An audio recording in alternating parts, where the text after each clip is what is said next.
you don't watch the rest of this video, just know this. In this novel, there are chapters and chapters of a woman who is a mother who takes care of her dying husband who has cancer. So that's one of the main central plots of the story. They have 4 kids, and not once is there any description of how the kids feel about their dad dying. Not once. Not any description about how their kids mourn his death. So, if you learn anything, there's that.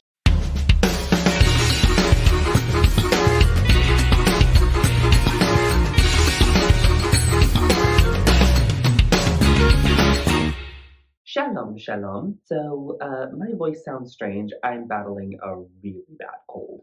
Yesterday I could not get out of bed, but I need something to do because I'm housebound. So, we're doing this. And a lot of you know Doormat Mom and her advice book, Doormat Mom No More, because she's such a victim and her kids are so awful and we all feel sorry for her. And she's actually quite a prolific writer and she's written a lot of books also. She seems to love doing it. It's a passion of hers. It's a passion of mine. I'm a fiction writer also. And I thought we'd dive in to her novel. Well, I really don't know if we can call this a novel. I don't know, honestly. So the book is called Be Careful What You Wish For. The Kindle format, it's like about 162 pages, very short, very quick to get through. She says it's a novel. She seems to, and I'll say why later, is why she's very passionate to write this novel. I don't really know if it's a novel. It's a collection of story ideas that she put dialogue into it and then strung them together in chapters, even though I don't think she really understands what chapters are supposed to be for, and then put it self-published it. So this novel was a interesting trip, but let's go into it. In starting with Laura Wellington, Doormat Mom, not knowing what parts of novels are about, let's go to first the prologue. The first sentence is, I must confess that it was never my aspiration to become a fiction author.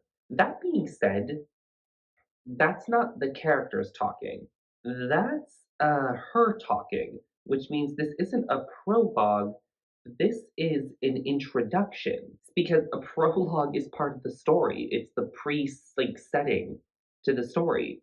So, but that's not it. It's not there, so she should have written an introduction. But okay, let's call it introduction prologue. Does it really matter? So let's go back and read that first sentence. I must confess that it was never my aspiration to become a fiction author or write this book. This book came out in 2020. Like, for almost 10 years prior, if not more than that, she had been writing books. Some of them are children's books, which are fictional. So it was never my aspiration to become a fiction author or write this book. She's written fiction before. She might mean adult fiction, is what I think she means. What's interesting though is she has different Amazon pages for her different kinds of books because obviously she probably doesn't want people looking at children's books, seeing her more adult fiction, just to keep those separate for just appropriate viewing, which, okay, I understand. In the prologue or introduction, she can say she's written other stuff. I don't know why she wants to come off like in this book she's starting over completely, but okay. And then the rest of this prologue is really something. But it seems we have moved to a place where too many of us have abandoned the notion that soul binding love exists. The kind between two people that breaks barriers and crosses planes, otherworldly in the making, so unfortunate, so mistaken. I'm here to change such thinking as I've known this type of love. It overtakes you upon meeting and refuses to die, even when the heart stops beating. It is rare, but it is real. To reject this is to deny yourself a chance of ever experiencing it. So many do, forsaking the very essence of what makes our time here on earth worth living. Be careful what you wish for redefines romance beyond common definition, passionate and compelling. It explains why parted souls are so driven to find each other again. And although Rick and Evie's story is largely fiction, the never ending love in which it is written isn't. As I said, I've lived it. That's a pretty hefty goal you're setting yourself out to do with a fiction book. Wow. Um, okay, but okay. I mean, if that's what you believe and that's what you think, I can't judge that. If you really live that and you want to write about it in a fictionalized story, by all means. It's just it's just a lot to throw at a reader for a self-published novel. And again, if this is in this prologue, if you're going to do it in the proper introduction way, you probably write a little bit more about um, why and how you came to be inspired by this, other than just I've lived it. And also, I found kind of that first paragraph kind of condescending when she says, "We've abandoned the notion of soul binding love." The kind between two breaks barriers, blah blah. Oh God, society isn't romantic. Oh my God, and then a little bit self-indulgent, but okay. And again, the last paragraph, be careful what you wish for, redefines romance beyond common definition. Um, you really have to think highly of yourself to believe that you're capable of redefining the romance genre, don't you? Wow, okay. Because you've lived a romance life that's so different than other people, okay? Aren't you special? Then the dedication for Dean R. Wellington. I'm smiling. That I found weird. Okay, dedications are short, like usually 1 or 2 sentences, but I'm smiling. I don't know, it's like so like it doesn't really match what a dedication should be. I'm smiling. Okay, we all smile daily about stuff. What makes that spell you smiling to make it so special you have to put it in the book? I just found that very jarring. So the first 2 chapters is the main character, Evie, who's dealing with a lot of difficulties. Well, actually, the very first chapter is a lady named Deborah who's coming over to talk to Evie about something and get to know her personally. Why, it's not explained, but that's like the framing chapter to set up everything. And then as the rest of the story is Evie recounting her past lives, not past life incarnation, like the years past to Deborah. So the second chapter goes into Evie having difficulties with her at the time boyfriend, Rick, who was kind of absentee. He said he was going to stay out late working at a bar, and then she got upset at him, so she goes to the bar to find him, and then she bumps into somebody else, and so Evie starts talking to this other guy at the bar that she was going to look for her at the time boyfriend, later husband. And Evie has insta love that we have seen in 2010's characters in YA novels, but she's a grown woman, and this was published in 2020. You can, I replied, happily allowing the handsome stranger to make things right, and even happier to have a chance to get to know him. No girl ever prayed so hard that the luck of the Irish would continue to intervene that evening. I felt oddly attracted to this man. From the onset, a reaction to quite foreign to me. I normally wasn't so forcibly drawn to any man despite good looks or the usual characteristics that made someone attractive to most. My type could only be described as quirky, and this particular individual seemed anything but. And yet, I found myself studying his every feature, indulging fully in the attraction I felt towards him while weighing all the possibilities that could arise from our chance meeting. Maybe Evie, you're attracted to that man because at this time you're having difficulties with your long-term boyfriend, and maybe he's treating you nicely when at this time Rick wasn't. And they talk, and Evie just trauma dumps on this man. And the way she talks to him, it's said to be romantic, but to me, it's just so damn creepy. With each hour that passed, our initial comfort continued to evolve. We talked about everything: life, work, family, schooling, relationship dreams. I even told him about Steven, a relationship that did little to dissuade him.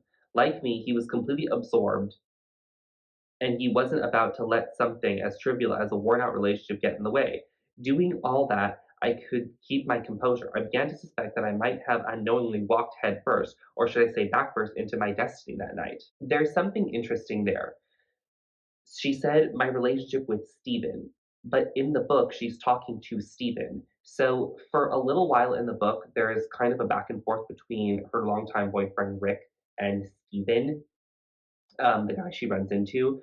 But Laura Wellington switches their names around interchangeably, so it's hard to figure out who she's talking about because she forgets who is who. So Rick and Steven become interchangeable. Sometimes Steven is the long-term boyfriend and Rick is the fling, and sometimes it's vice versa. It took me a while to figure that out. But then I later on figured out that she wanted Rick to be the guy that came in and saved her, the destined for love, while she was long-term dating Steven. But again, at the beginning of the book, she's dating Rick. So again, she just changed her mind later on and didn't go back to correct earlier. Now I'm getting to actually the biggest issue of the book and why it's so hard to figure out what the hell is going on. The setup is Evie talking to a lady and recounting a lot of her life story. And then the next following chapters go back in time to say it. So a lot of the plot is actually Evie speaking, but we're the narration, we're in her memory, so we see it up close and personal. Laura Wellington wafts back and forth between being in Evie's memories and seeing everything in her head versus and then they'll take a break and go back to Evie talking to Deb without transitioning that. So you can still it jumps back and forth. Now books do this. Books jump back and forth in time, and there are many great books of which it's just a person, the setup premise is the person speaking about a lot of memories, and then we gonna jump into their memories in their brain. But whenever we're taken out of their brain and then now we're supposed to be back with their future self recounting the past, there's something that indicates so. Laura J. Wellington puts no indication that the time shifted and we're back to the present um, at all. Here's an example. So the romance between Evie and Rick continues on, and then Stephen eventually goes away from the picture. Rick is Jewish by heritage, and I can't point to one passage, but there's something about his Jewish heritage that's written that just feels so fetishization, and there's just some insensitivity. I can't call this outright fascism, but okay, for example, just Rick makes a self-deprecating joke about his Jewish heritage. Okay, it's fine. I'm also of Jewish heritage, and I do that as well. Evie says, "Oh, this makes you human," and Rick says, "Not unless you have something against Jewish men. So Jewish men are not human." Okay, at this point they've known each other for a while, and Evie obviously is with him and doesn't mind you're Jewish, but I don't know, just something about that's in bad taste. Going to my point about the time jumps and how it is not properly set up. So at the very end of chapter 2, we read the tragic passing of my husband Rick. At the end of chapter 3, I look forward to seeing you again, Evie, I heard him say. I do too, Rick, I replied, dreading my departure and hoping that tomorrow would come quickly. There was nothing in the beginning of that chapter that indicated that we were back in time to when Rick was alive. It was just Evie going about her day, and I thought it was some other time period that was more closer to the present. So here's what I think was supposed to happen. After chapter 1 or 2, then everything else is completely in the past. So there's no other chapters that are closer to when Evie was talking to Deb, other than just when she randomly jumps back to Evie talking to Deb at the beginning of the book, which we'll go into that because that's really bad. There's no establishing setup that the narration is moving in time. Nothing to indicate there's a shift in the setting, unless the entire book took place in one room, which it didn't. And it's a very short book, so there's not a lot of room for lengthy descriptions that would indicate that there's a different context of which the drama is happening with the characters. Again, an example of just her jumping back and forth without, again, a proper transition or setup or indication that things are changing in the story here. A deep sigh accompanied my dialing of Stephen's number, and 4 rings his voicemail picked up. Relieved, I spoke. "Stephen, it's Evie. Call me when you have a few minutes. We need to talk." "What happened?" Deborah asked, completely engrossed in every detail. "I met Rick for dinner last evening," I replied. Okay, so the paragraph above in that passage is in the past. Evie breaking it off with Stephen. And then the paragraph below, we jump back to the present where the book started, with again no indication that this is happening. So if I wasn't paying close attention, I would think that Deborah was also in the past. Okay, so the going through the plot of the book, the relationship between Rick and Evie develops. Stevie is dumped, but it's interesting because Rick didn't know about Steve. Why did I say Stevie? Stephen. Rick didn't know about Stephen, but for a while, but he found out without Evie knowing. And there's this scene in this book where Rick confronts Evie about Stephen, and he does it. They're in his apartment together, and he plays hangman with her. Hangman. And in Hangman, he spells out Stephen's name. Okay, this book was published in 2020 before the true crime boom, but if you were alone in someone's apartment and as an adult and that person wanted to play Hangman, I would run. Okay, for a self-published short book, I don't hold it to high stakes of grammar or copy editing. It's fine. The grammar is not bad. Other than my issues with the narration and structure of the book, yeah, she's an okay writer, Laura Wellington. Her prose aren't too bad. The dialogue is mostly natural.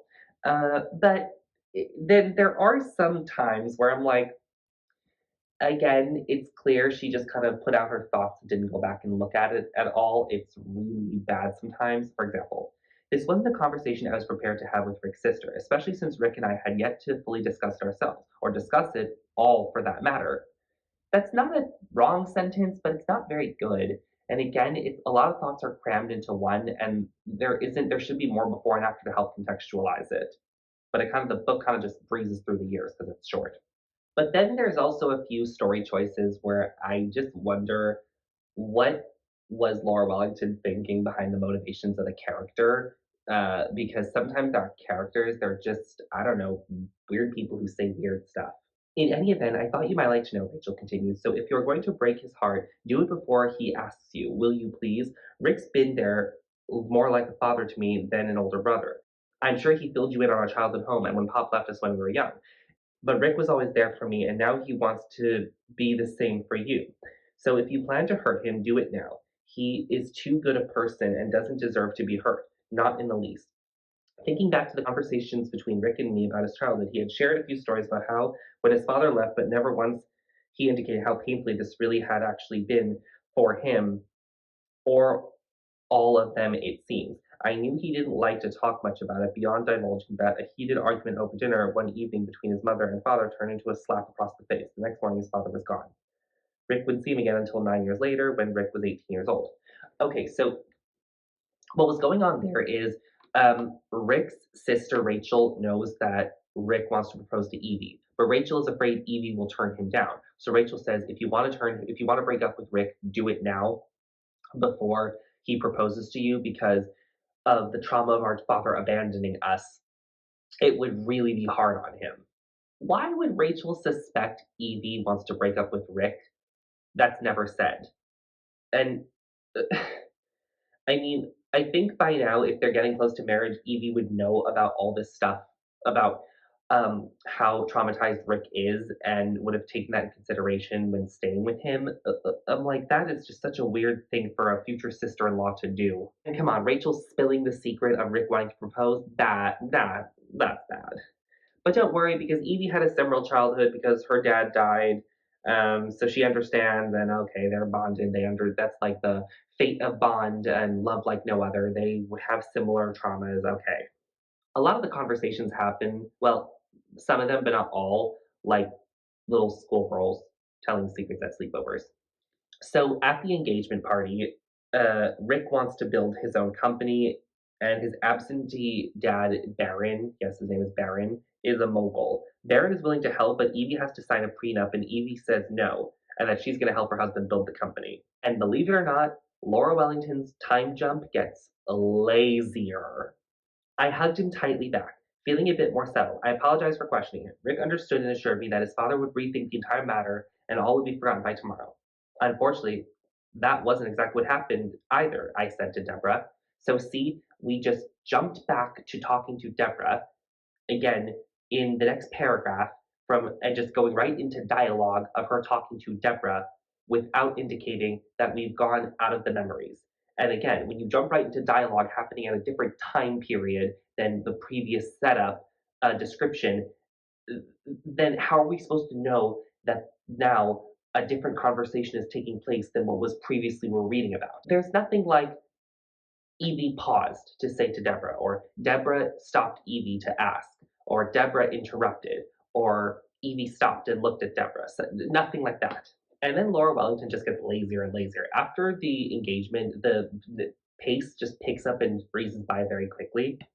So they get married, they have kids, and Rick has Crohn's disease. It's becoming a problem.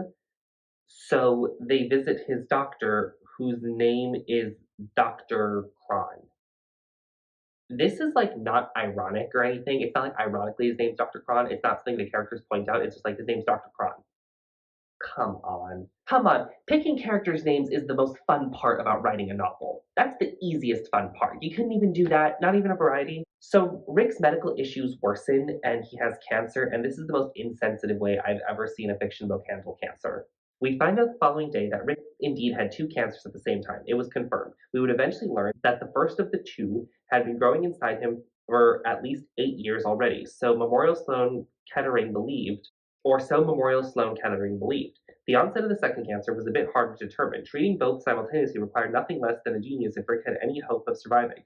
Thankfully, Dr. Wish had happened to be one, making us even more grateful that Dr. Cron had arranged for Rick to be in his care. Again, that's such lazy writing about cancer. Nothing about the diagnosis. Nothing, just had two kinds of cancers, one building for 8 years. Is that even possible? What the hell? So Rick dies, and I don't feel bad about saying that casually because the book just goes through it. He dies. Evie talks about it so passively. I mean, Evie's father maybe was right to think Evie needed to sign a prenup. Oh, also, the chapters about Rick struggling with the cancer and dying, at this point, they have 4 kids, and nothing about them is mentioned about how they feel about this. The only time there is anything mentioned about how Evie parents is this very disgusting chapter, and I actually don't really know how it's wrong, but I don't have the ability to describe why it's wrong. I held tight to the 3 looped ends as they ran excitedly down the corridor towards the sign displaying "Little Women with Cute Skirts," as Joyce called her. Joyce always loved to wear skirts. She felt extra special in this regard, knowing that airports had signs celebrating this. Passing by 2 women, as the girls anxiously found their way inside the restroom with me dragging behind, I directed them to the handicap stall and ushered them and me inside together. Each of my daughters took turns urinating. When it finally came time for me to do the same. I sat down on the toilet. The monetary pause gave me space to overhear a discussion taking place in the waiting area of the restroom, and centered upon the cruel passerby who held her children on leashes like dogs. I couldn't believe my ears. I was dumbstruck and angered, all at the same time, having felt wrongfully judged for an act that seemed extremely humane. Rather than allow my children to get loose or be taken by some predator, I had decided to place my younger ones on leashes. Now I was being judged for it. Whipping myself, then flushing, I opened the latch to the stall and guided my daughter over to the sinks and washed their hands. My glance toward my 2 critics along the way said it all. They looked down in embarrassment. It was at that particular instant I gave up on ever caring what people thought of me again. Their insensitive comments wrapped a hard shell around me from that day forward, rebuking public scrutiny or any scrutiny at all. My decision would serve me well through the years. Collecting Michael and my carry-on and the children, and I boarded the plane. The smooth flight gave way to views of majestic mountains and endless tan sand. The kids couldn't wait for the plane to land, nor to scramble into the car that I had arranged to take us to Canyon Ranch Resort. Then they couldn't wait to get out of it. When we arrived through the impressive gates, the grand sights we came upon overshadowed all expectations. The kid marveled at how beautiful Canyon Ranch was. Isn't there something weird about her being like, at that very moment, I decided I'm not going to care what other people think. 2 strangers who were passive aggressively judge side eyeing me and whispering about me made me realize that no one else's opinion matters ever. I'm like, ugh. In a new chapter, at least a time jump happens at the beginning of a chapter, so at least I can know that we're in a different place than the previous chapter. So at least there's that. In this chapter, it's very passively written. She got married and divorced again. Evie got married and divorced again. Oh, and the new husband's name is Richard, like similar to Rick. Again, you couldn't even be bothered to think of better names, variety of names. Phoning Richard a few days after my divorce was finalized, I could barely stop crying. It muffled my routine greeting. I felt worn out, more than I'd ever before. Not only had the stress over the years caught up with me, but so had my grief over Rick's death. I had never truly allowed myself to feel the depth of my loss, nor the hurt that went along with being his widow. I avoided both vehemently. I began to collapse under the strain, moving between states of depression and rage. The final straw came when I picked up the kitchen chair and hurled it against the cabinets across the room, my response to 2 of the children arguing. My extreme reaction scared me as much as it did the kids. Calling Richard seemed to be the best alternative I could think given my loss of control. I had met Richard Weinstein through Jack Litwin, my attorney. Jack had taken care of establishing the trust for Rick and my children. He swore by Richard and shared a great deal with me about him prior to putting me in touch. There was a lot in there. Well, at the beginning chapter, she's already divorced from Richard, not Rick.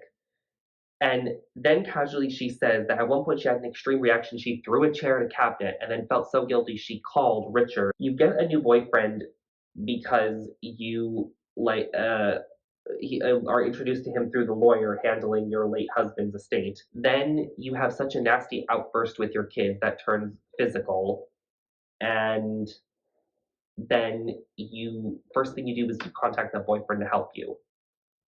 Oh, oh, oh. Why Evie is talking to Deborah, who is again the setup device for the entire book, is not explained, and it loosely implies Deborah is interviewing Evie to become a social worker. I mean, not a social worker, foster parent. Deborah is a social worker, but it's never said. At one point, it seems Deborah's purpose in the book changes because then it's later implied she's a journalist and interviewing Evie. And because then it says Evie has an interview with another news outlet, journalist. And why Evie's being interviewed, it doesn't say. But Deborah at one point suggests Evie go see a psychic is to talk to Rick. So she gets a sidekick and brings the kids over so Rick can talk to them. And the sidekick makes contact with Rick's spirit. He first spoke with Joyce and talked about a problem she had been struggling regarding school. Joyce was floored and she listened to Rick's sound advice as with Bass's help. Bass told us at the onset that we were to think about what we wanted to know, and the spirit would speak his answer to Bass. Bass would in turn relay the answer. Alternatively, the spirits would do the same. The later scenario was the way the initial conversation between Joy and Rick came out. Rick had been worried about Joyce, reassure her that all would be fine. What happened then? Asked Deborah. Again, another time jump. So uh, again, Evie took Deborah's advice and then now reconnects with her. But again, we're again jumping back and forth between a flashback of when they got the sidekick and then now following up with Deborah with again no transition, no indicator that the setting of which the conversation and things are happening changed. He spoke with the other girls. He told Victoria that he'd like to see her organize her life better. She had been running around a lot lately, and he suggested to temper this a bit. Grace was another matter altogether. Really, Deborah cried. Really, I answered. With Grace, Rick told her that she had been right all along. He had been sitting at the foot of her bed each night. He did so hoping to bring her comfort the only way he could. They make contact with Rick's spirit, and the first thing Rick's spirit has to do is criticize his kids. Wow. I mean, there's like a sentimental, like, cry moment of like, I love you all later, but that's about it. I guess Evie is then on her way to become a social worker or her relationship or whatever with Deborah continues on, whatever. At chapter 26, it's finally revealed, like with 10 pages left in the book, that Deborah is in fact a social worker and helping Evie become a foster parent. But okay, don't know why that couldn't have been said in the beginning. And then now let's go to the dedication. So this is Dean Wellington, the person who, in the dedication in the beginning, was for. Remember, going all the way back to the very beginning to the dedication.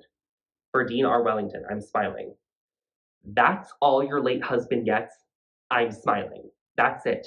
The Dean Wellington, the model for the book, Rick, or the character Rick. That's all. Wow, wow. And then I want to go back to the prologue. Be careful what you wish for redefines romance beyond common definition, passionate, compelling, explains why parted souls are so driven to find each other again. And although Rick and Evie's story is largely fiction, the never-ending love in which it was written isn't. As I said, I've lived it. Did that sound like a romance redefining love story to you at all? But here's the thing. I think Laura Wellington, midway through, changed what she wanted the book to be about. Because think of it. Does the title and cover match what the story was actually about? Be careful what you wish for. You see a naked woman, you see kind of the like mystery around it, and the title, Be Careful What You Wish For. It doesn't appear Evie regretted her light time with Rick. So why did she need to be careful? Um, like that's a very like title that implies danger and regret and remorse, and yet there wasn't really that in the book. It was just about dealing with grief and loss. Okay. And then again, I think initially she meant this to be a romance suspense with a love triangle between Rick and Steven, but then Steven was gotten rid of very quickly, and then it just became Rick, her, Evie, and Rick being a copy of her love story, which she's like, actually, I want to write about myself. Laura was like, actually, I don't want to be romance suspense. Even though I wrote the title as Be Careful What You Wish For and I picked out the cover, I just want this to be a fictionalized version of my romance with Steven. Okay. Couldn't have just saved her initial idea for another book. Okay, interesting. Laura Wellington, I feel like I've spoken to someone like her before, so full of herself. Her ability to write a good fiction book. I feel like I've spoken to her when I worked at a call center, and she's one of those Karens that's like, now, I want a refund now. No, I bought the products 3 years ago. No, I will not be sending it back. Give me a refund now. I think I've encountered her before. But anyway, yes, so she knows so much about romance. She's so knowledgeable and she wanted to share that in a fiction book. And did you learn anything? I don't know. I didn't. I don't even know. I think, again, she really thinks highly of her love story with her late husband. And she thinks that's worth writing a book that I guess is supposed to change us.